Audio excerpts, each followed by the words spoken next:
Olá, como estão? Espero que bem. Olha só, quando a gente era guri, a gente não tinha muitas formas de estímulo, como a gente tem hoje, estímulos localizados, né? Um telefone celular, um tablet, um computador, basta ter acesso à internet.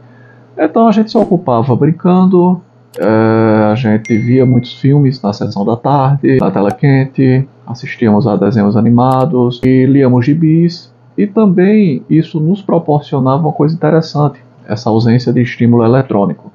A gente tinha uma limitação, né, um cansaço. Por exemplo, as coisas se repetiam muito.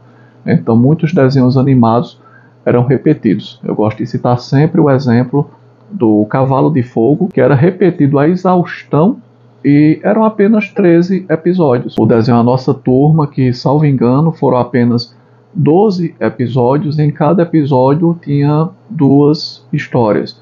Então a gente cansava, né?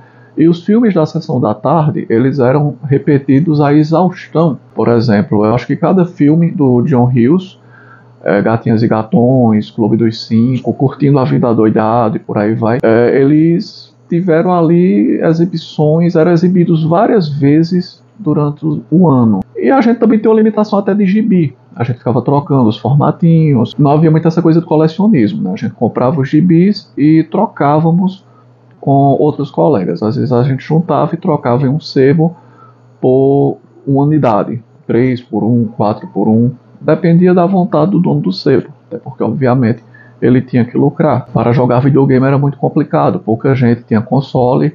Os cartuchos eram restritos. Às vezes a gente se juntava para juntar grana e alugar ali um cartucho no final de semana. Ou então comprar ficha para jogar em arcade, fliperama. Então tudo era muito inacessível. E isso nos levava a ler. Então eu acredito que eu sou de uma geração, que talvez uma das últimas, que pegou o gosto pela leitura por falta de opção.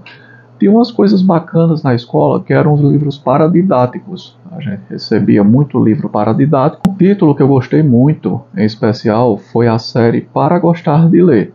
Obviamente o que mais marcou foram os livrinhos da série Vagalume, mas Para Gostar de Ler reunia crônicas e contos. Então havia contos universais e contos brasileiros. E foi em uma edição de Para Gostar de Ler que eu conheci o Edgar Allan Poe. E isso me marcou muito, porque eu conheci por meio de O Coração Delator, que eu achei um conto simplesmente fantástico. Eu era guri, a gente ficava à tarde à toa. Muitas vezes os professores nem desenvolviam aquelas leituras com a gente, mas a gente por conta própria pegava aqueles livrinhos e começávamos a ler, né? E foi ali que eu vi, cara, esse autor magnífico. Depois eu me dirigi à Biblioteca Municipal, que era perto de minha casa.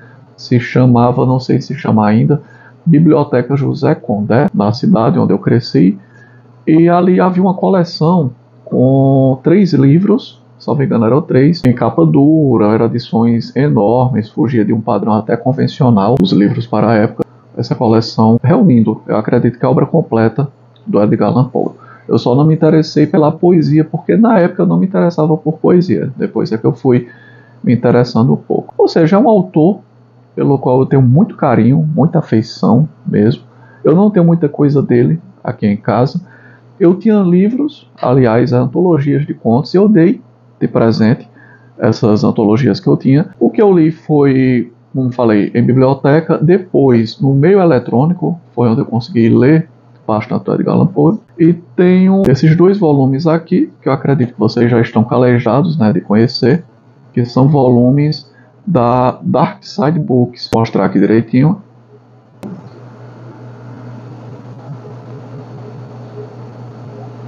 Tem um certo capricho, né? Uma capa dura com um certo zelo na diagramação. É aquela coisa que a gente costuma dizer.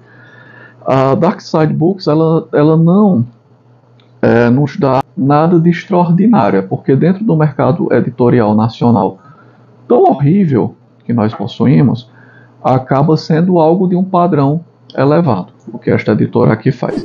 Estes livros eu ganhei, eu não comprei muitos livros, não estou comprando recentemente, já falei sobre isso aqui, venho evitando comprar muito, vendi muitos livros, dei muitos livros e acabei ocasionalmente, às vezes a gente ganha um ou outro também. Então ganhei esses dois aqui. Então fora isso eu não tenho mais nada deste autor.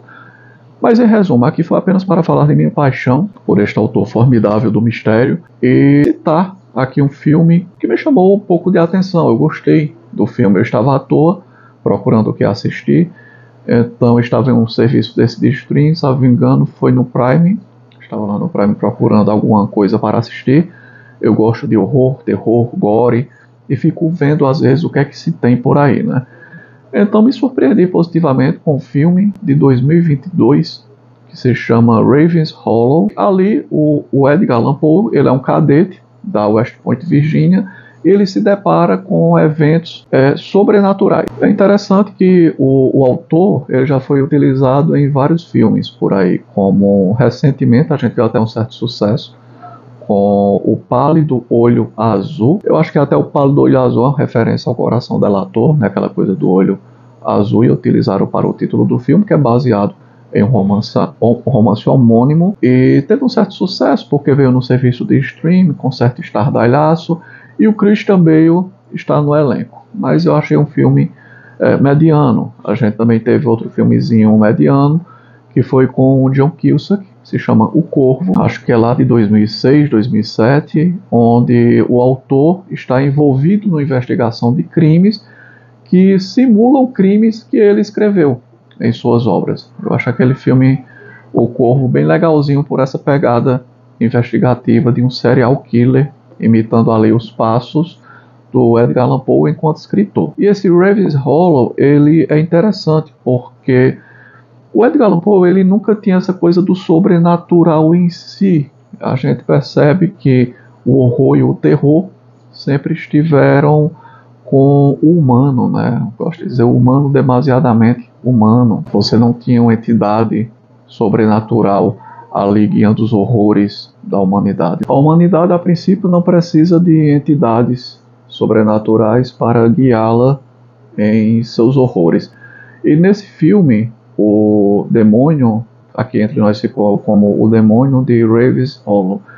Realmente há a presença do sobrenatural naquela pacata cidade chamada Raven's Hollow. E eu achei isso muito interessante, porque justamente a gente observou, né, que lá em O Corvo, com o John Cusack, não há nada de sobrenatural. Em O Pálido Olho Azul também não existe nada sobrenatural.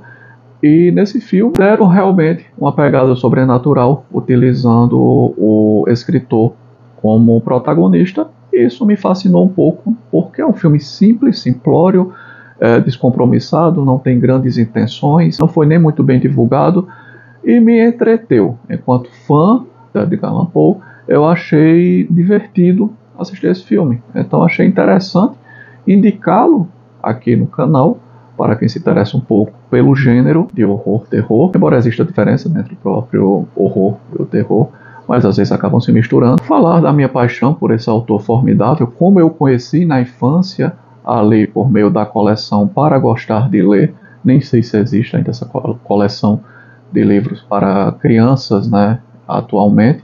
Se bem que eu percebo que as crianças não vêm lendo tanto, não vêm se interessando por leitura, em regra, em razão justamente da diversidade de estímulos que elas possuem hoje, né? A diversidade eletrônica muito grande, que desestimula muito a criançada para a leitura. E felizmente, em nossa época, a gente tinha esse estímulo. Era uma forma de socorro para ocupar o tempo, o quê? A leitura. Para uma parte razoável da criançada, pelo menos, né? Todos os meus amigos liam. A gente era uma garotada que lia bastante.